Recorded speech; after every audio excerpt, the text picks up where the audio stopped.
here. Thanks for everyone for tuning in. We have another episode of The Paladina, and I'm very excited today because I met someone quite wonderful through alignable.com, which is a great resource for small businesses, to get to know each other and refer each other to different people. And I happened to meet Barbara Walsh, who is here with us today. She is a national board certified health and wellness coach. And you'll kind of update me, Barbara. You are now a master coach. Correct. That's And you correct. can actually tell us who are health practitioners how you do that. Okay. And she's located on the East Coast. And her company is Good Nature Wellness. And website is goodnaturewellness.com. And what I'm excited about with Barbara is she got a diagnosis, and she's going to tell us more about that many people get when they go to a doctor. And not everybody gets it, but a lot of people do. And it was the word cancer. And Barbara's going to tell us her story on how she did not take the traditional route in treatment for her cancer, and what she actually did. And you're an inspiration, Barbara. So why don't I let you give us some background before you became certified as a health coach, and tell us about you as you grew up. Let's get to know you a little bit. Okay. Okay. Well, first of all, I want to thank you so much for inviting me today. Um, yeah, I am a board certified master health coach, but I definitely was never a healthy person. You know, Okay. growing up, I was like every other American kid. We ate a lot of um, fast food. We ate a lot of processed food. We drank a lot of soda. We just ate what tasted good, and we never really cared very much about, how that might be affecting our bodies. I don't really think that was an issue when I was growing up. I think that was people had no awareness of that. Mhm. And as a result of that, my whole life, from the time I was in first grade, I was overweight. I Mm. was always the fat kid in school, and I struggled with my weight for my entire life. I was a yo-yo dieter. I would do every kind of fad there was to try to lose that weight, and that's just how I lived. I owned my own business.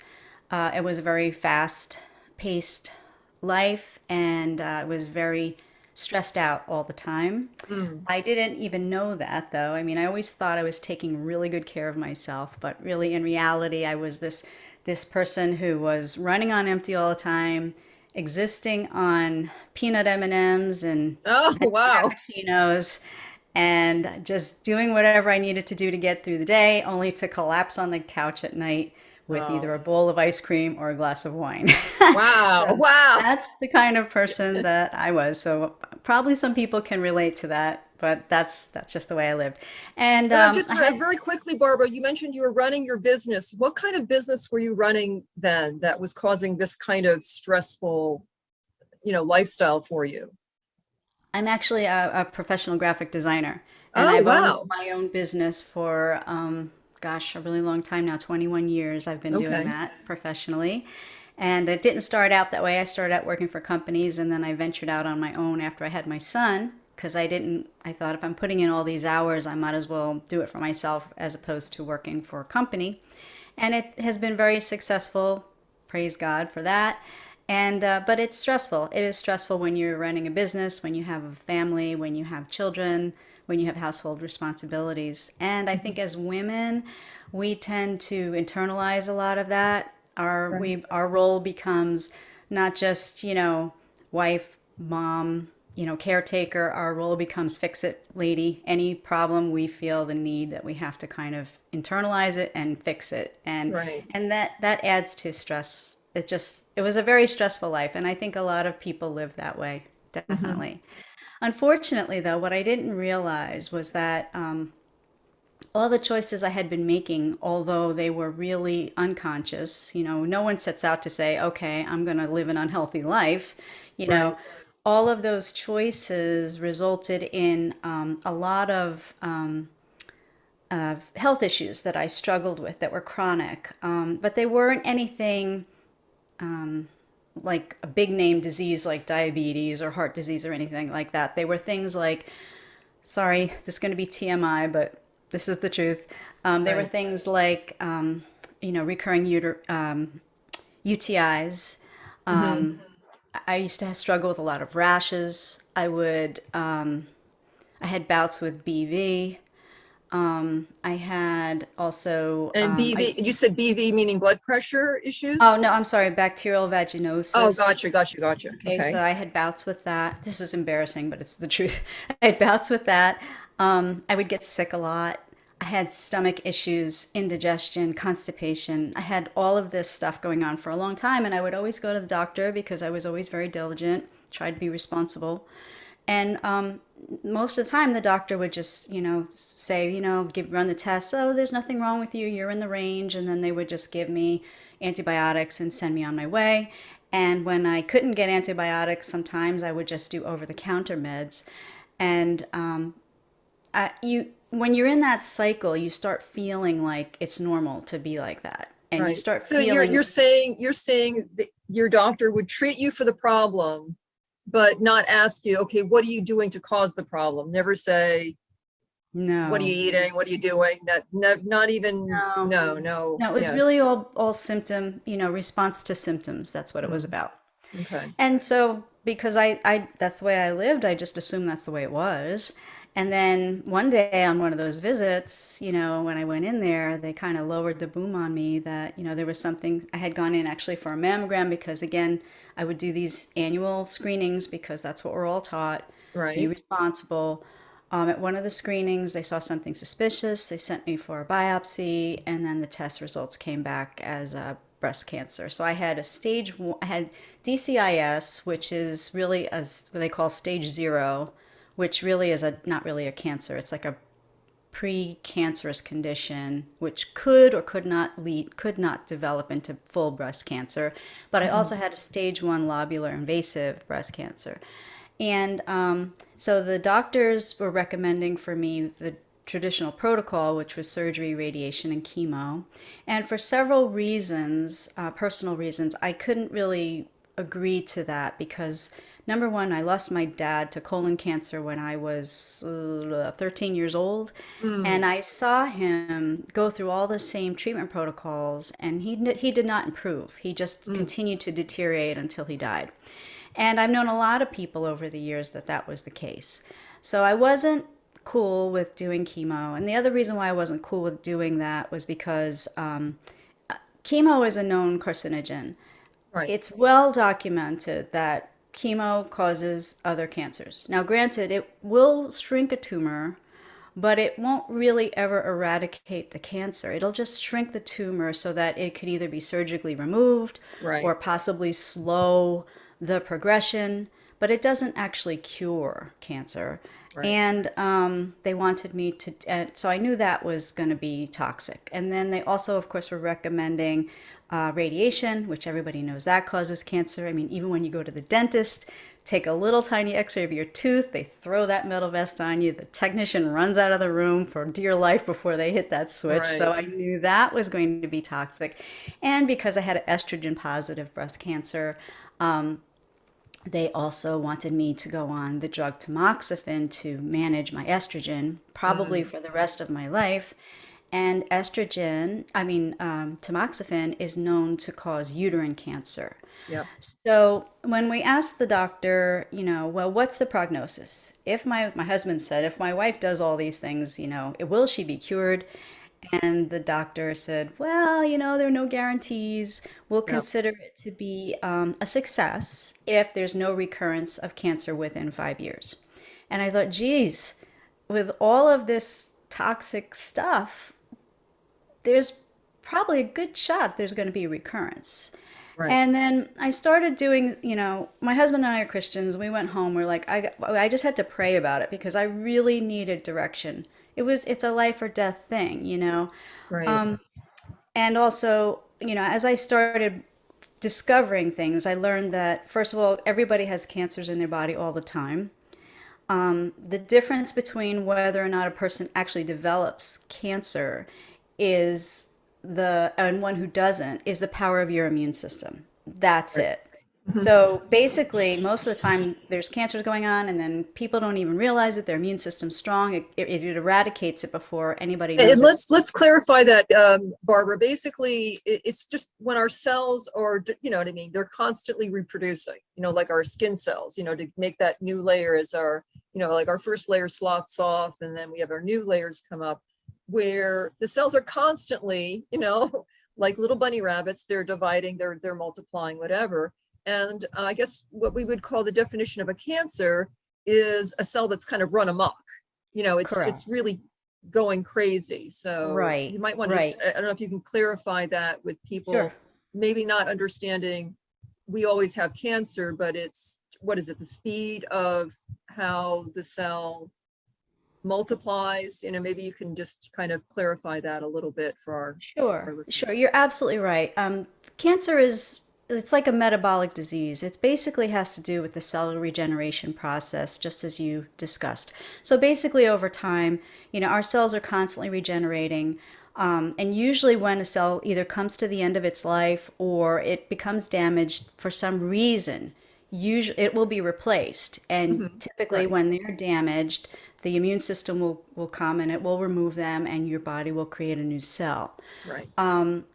Usually, what happens in a cancer situation is, and through that process of the regeneration process, the cells actually run on oxygen. Hmm. Oxygenation runs those cells. So usually what happens if a cell becomes damaged and it kind of goes rogue and it doesn't want to cooperate with the cell regeneration process, it will switch its fuel source from oxygen to sugar. Mm. And that's when it starts feeding on sugar is when it replicates out of control. Okay. Now, what is the problem? Why would cells switch from the oxygen to the sugar? Because what happens is through things that we do, either what we eat or drink, environmental things that we're exposed to, can damage the cell's ability to run on oxygen. Mm. So, because they become damaged, that combined sometimes with the aging process can create this perfect storm inside the cell where it says, uh oh, I'm dying. I don't want to die. And it switches. It'll say, I'm going to feed on sugar now as a self Well, like, so preservation exactly, self-preservation. process of the cell actually has. So, but normally, if your immune system is strong, it's aware of what's going on in there, and it takes care of those cells that are being uncooperative before they run amok inside of So your body. basically, having a strong immune system is like a police officer, or, a controller of your bank account saying, okay, I only need to replicate this much to heal this wound. I don't need to, call in US Coast Guard, you know what I mean, the Army to take care of this. We only need this much. And it's telling it, okay, keeping that kind of control factor then. Right, right. It maintains the balance. It maintains a balance inside the body, The problem becomes though when we become so overloaded with other things. Like my situation that I described to you about all the things that I chronically was encountering inside of my body, those were all signals that my immune system was not strong. It was Right. not working optimally because I wouldn't have had all of those infections over and over and over again.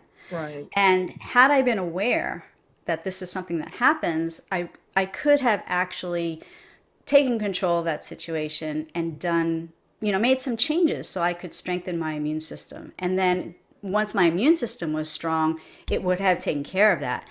Now, when you're in a compromised state, the body sometimes just it runs out of forces to take care of absolutely everything at once. So like when you're and signs of all that stuff going on, that's usually an inflammatory state. I'm sure people have hear about Right. inflammatory states, the root Right. cause of all disease. So Right. when you're in this constant inflammatory state, your immune system is running on overdrive. And then Yeah. sometimes what happens is there's just one thing too many it's the straw that breaks the camel's back, and Right. it can't do everything at the same time. It can't eradicate cancer while it's trying to fight the fire of inflammation or trying to help you recover from a UTI. It just Right. becomes too Or much. Your just body do becomes, normal body functions. It's doing so much as it is, just running our normal functions. yeah, And now it's overloaded. overloaded. Absolutely. Absolutely. And the interesting thing about this, though, is I think once you understand that, it takes away the fear of cancer because I Mm. think people have a perception, and I certainly did, that cancer is like this mysterious thing. It's like the boogeyman under the bed or hiding in the closet. It's going to like jump out and kill you one day and you're never going to know it. And once you realize that it isn't that, I think that opens up the way for you to really regain control of your health, become empowered, and do some things that make an incredible difference. Like reversing this type of disease state that you may be Hmm. living with. Right. No, it's much different. I mean, I remember years ago as a kid, and hearing stories from my parents of certain relatives, in Italy or elsewhere, that when you heard the word cancer, it was almost that was a death sentence. You Yes. at that time, back, I guess, you're talking about the 1940s, 50s, before they even started thinking how bad smoking was, Right. in terms of causing lung cancer and Yeah. that kind of connection. The word cancer, it was like, oh my God, it's, Terrifying. and then you'd hear very few stories of the person recovering. I mean, not that there wasn't, recovery, but in most cases, it just put that, it's kind of like that fear factor. There was like a fear factor associated with the Yes. word. Yeah. And now you're right. I mean, I think it's a whole different ballgame, especially with people like yourself, which I think we want to, kind of go into what year did you get actually that diagnosis? What year was that? That was 2016. So Oh, okay. as of January of this year, I am 6 years cancer free. So So so tell us then, what's the turnaround? I mean, you got the diagnosis, right? Mhm. And he was saying, okay, this is what we're going to do. And then you going home and I mean, praying on it. And then, but what was your decision? What was your ultimate decision for Um, you then? well, my decision was, after doing a lot of research, was that I found out about the immune system. I found out about the development of cancer, and I found out that the key was to have a strong immune system. So I learned what I needed to learn to rebuild the immune system, and it made so much more sense to me to do that, as opposed, so I could really get well, as Mhm. opposed to bombarding myself with poisons, hoping that I might get well. It made Right. more sense to me to do that. And then I also learned about herbal alternatives, and there are lots of them that are available. But unfortunately, most of them are not available in this country. They're not permitted to be Mm, recommended or even obtained. So I went mm, to another country to get an alternative herbal remedy. It was a drink. mhm. And so I decided I was going to go all in. I changed my diet. I learned about the power of detoxification. I detoxed my body. Right. I changed everything the way I ate, completely changed. I changed the way I managed stress. I changed the fact I started moving my body, which I never really liked to do. And I just Right. started moving around to make sure that I was getting my lymphatic fluids moving, and I was supporting my immune system every way possible. And then I incorporated the things that I had gotten from this place in the other country. And Well, and just very briefly, Barbara, I know basically everything that we do on the show is, besides the spiritual aspect to it and the holistic and science side of it, is there any science study on that particular herb that is backed up by that country? I mean, as long as there's a scientific study or something backing it up, we can talk about it. It's not like it's taboo. As long as there's something behind it, it's really not, whether the US is eventually going to have it or not is, something we can work on. but Right, is right. it backed up by any science? I mean, Yeah, there's actually a sure. lot of science. I mean, if you everything I did was backed by science. Okay, okay. I didn't just like throw a dart at a board and just Oh, no, no, say, no, no, I'm going to give I that a know. You're like shot. me that way. I know. But is it possible then you could name the herb and we could then provide the study? I'm happy to provide the study Oh, link. sure. I actually used the Hoxsey tonic, which was developed by a man named Harry Hoxsey. And And I can you believe he spell did, that? oh, Hoxey, Okay. Hoxsey. Yeah. Hoxsey. And it's And a type of herb that he, actually, it's a combination of herbs. Like I could get you the list of them, but it's like things like, you know, that are used in even traditional American Indian medicine, things like that. All herbal remedies okay. that probably would be considered folklore, but they actually are really powerful. And Harry Hoxsey had developed, he actually, this is going to be a big history lesson, but he was the son of a veterinarian. And the Wow. veterinarian had developed these remedies actually to help animals Mm-hmm. initially. Mm-hmm. And he found through it that that the animals that had developed cancer, because animals get cancer too. Sure, of I'm sure you course. hear about people Yes. and their dogs Yes. all the time. Yep. And he would use this to treat these animals. And then someone had come to him. I could send you links on all this stuff, but and there's Okay. also a really great book that talks about the power of each individual, scientifically proven power of each Okay. individual Great. Okay. ingredient in the tonic. But anyway, someone had come to him because they were desperate, and Mm-hmm. they said, I know that you're helping people with their livestock and their pets. Would it be dangerous if I tried this? Because this person was at one of these people, they're at end stage. It's like, not, Mm. Nothing, there's there's nothing to no lose. risk. Yeah, Right. absolutely Yeah. nothing to lose. Who's Right. at the end?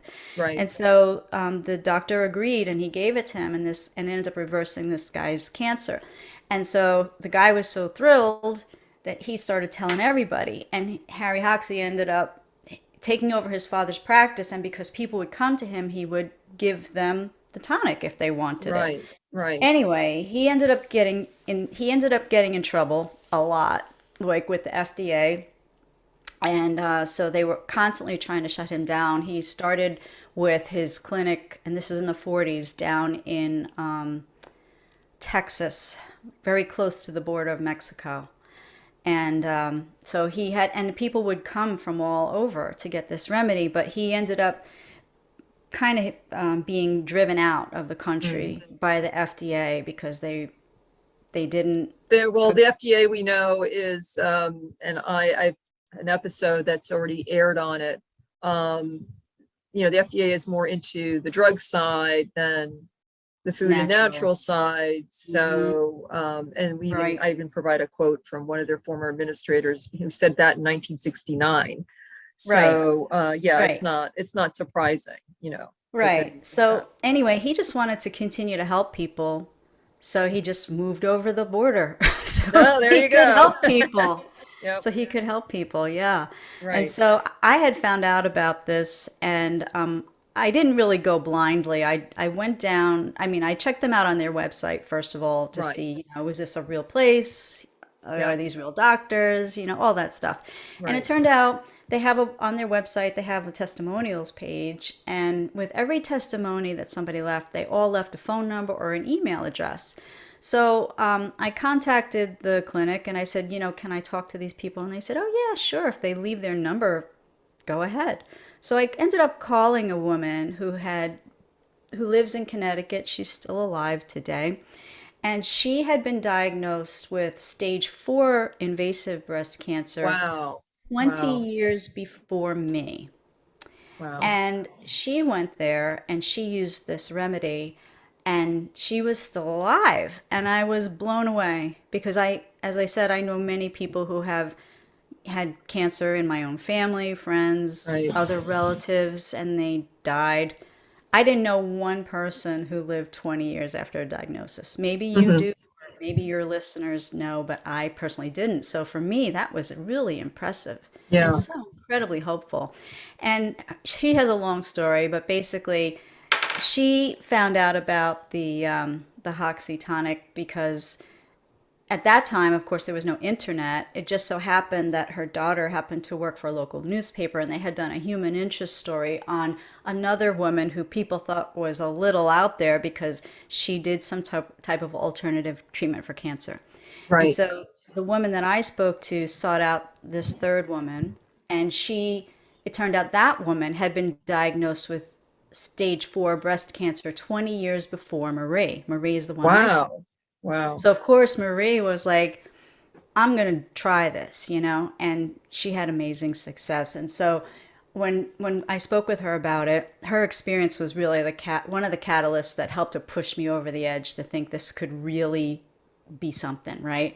Right. And so she said to me, I will never tell anybody what to do, and I'm not telling you what to do, but I will tell you this. If you are considering it, you may want to try it because number one, you have a little more time than the doctors make you feel like you have. Hmm. Um, and number two, if it doesn't work for you, you can always go back and get chemo. They'll never turn you away. And I thought, Right. That's true. yeah, as a plan B, you know? Right.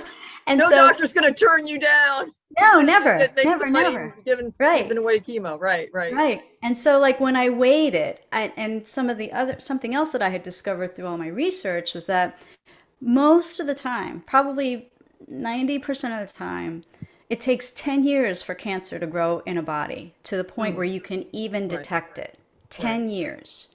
So I was looking at my options. I was like, well, 10 years, I could go 10 years and do nothing, which of course is not the option, but I could do Right. nothing Right. and just live my life for another 10 years until my cancer goes to the next stage and I really have to do something, okay?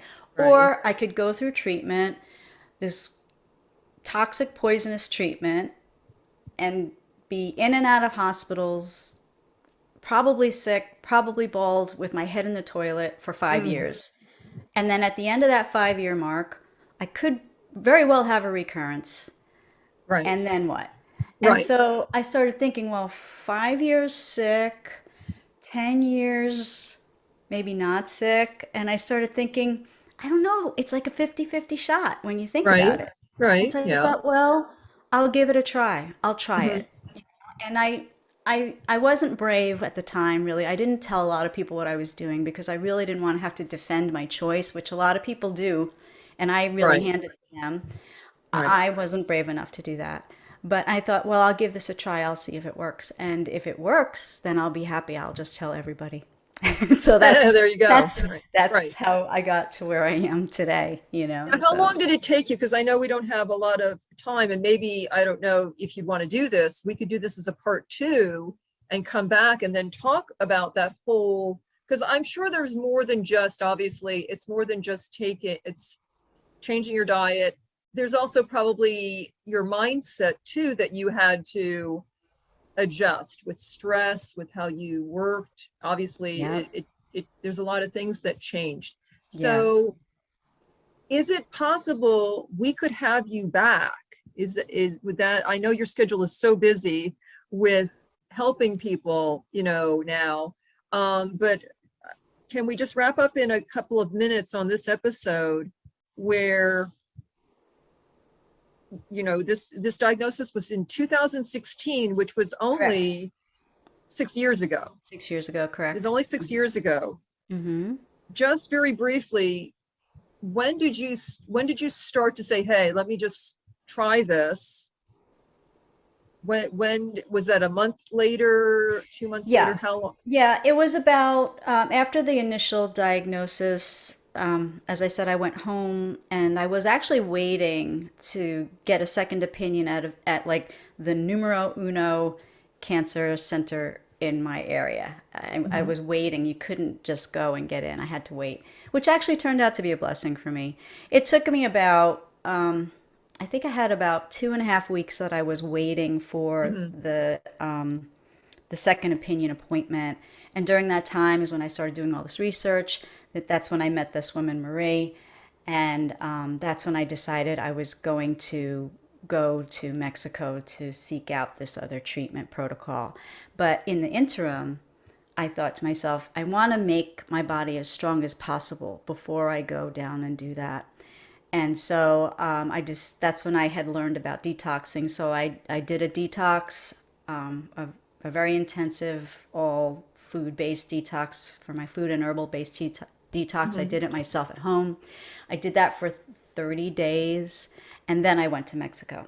Gotcha. So it was And about I a month want and a you, if half. you can, I don't know if it's on your website, but we're going to have you back because I do want to, because I don't want us to get cut off here, Sure. um, to talk about what was your detox method, exactly what did you do for detoxification, and then your whole self-treatment in getting cancer free.